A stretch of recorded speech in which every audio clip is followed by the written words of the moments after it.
விஷவாயு தாக்கி 3 பேர் பலியான சம்பவத்தில் தலா ரூபாய் 30 லட்சம் இழப்பீடு வழங்க தற்போது ஆலை முன்வந்திருக்கிறது. அண்மை செய்தியாக பார்த்து வருகிறோம். தனியார் சாய ஆலையில் கழிவு தொட்டியை சுத்தம் செய்தபோது விஷவாயு தாக்கி 3 பேர் நேற்றைய தினம் உயிரிழந்தனர். உயிரிழந்த 3 பேரின் குடும்பத்துக்கு தலா 30 லட்சம் ரூபாய் இழப்பீடு வழங்க சாய ஆலை ஒப்புதல் அளித்திருக்கிறது. வருவாய் அலுவலர் கார்த்திகேயன் தலைமையில் நடைபெற்ற முத்தரப்பு பேச்சுவார்த்தையில் தற்போது உடன்பாடு ஏற்பட்டுள்ளது. மேலும் விவரங்களை வழங்குவதற்காக செய்தியாளர் ராமசாமி இணைகிறார். ராமசாமி, விவரங்கள். நிச்சயமாக திருப்பூர் மாவட்டம் கரைப்புதூர் பகுதியில் நவீன் என்பவருக்கு சொந்தமான ஆலயா சாய ஆலையில் நேற்று அங்குள்ள ஆலை தொட்டியை சுத்தம் செய்ய முயன்ற போது விஷவாயு தாக்கியதில் 2 பேர் நேற்று உயிரிழந்தனர். சிகிச்சையில் இருந்த வேணுகோபால் ஹரிகிருஷ்ணன் என்பவர் இன்று சிகிச்சை பலனின்றி உயிரிழந்தார்.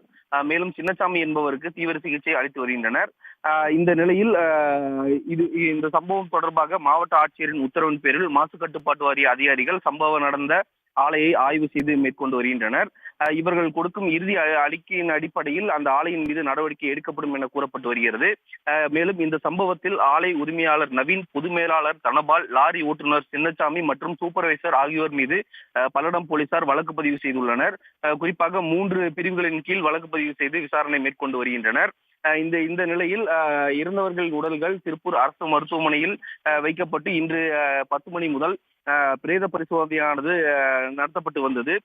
இந்த நிலையில் திருப்பூர் மாவட்ட ஆட்சியர் அலுவலகத்தில் மாவட்ட வருவாய் அலுவலர் கார்த்திகேயன் தலைமையில் இந்த சம்பவம் தொடர்பாக முத்தரப்பு பேச்சுவார்த்தையானது நடைபெற்று வந்தது.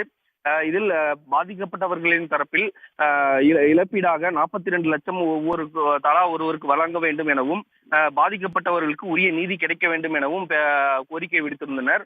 இதில் பேச்சுவார்த்தை முடிவில் சாய ஆலை உரிமையாளர்கள் தரப்பில் தலா 30 லட்சம் வழங்குவது என உடன்படிக்கை ஏற்பட்டது. இதனைத் தொடர்ந்து பாதிக்கப்பட்டவர்கள் இறந்தவர்களின் உடலை பெற்றுச் செல்வதாக வாக்குறுதி அளித்துள்ளனர். உடனுக்குடன் செய்திகளை தெரிந்து கொள்ள சன் நியூஸ் பெல் ஐகானை கிளிக் பண்ணுங்க.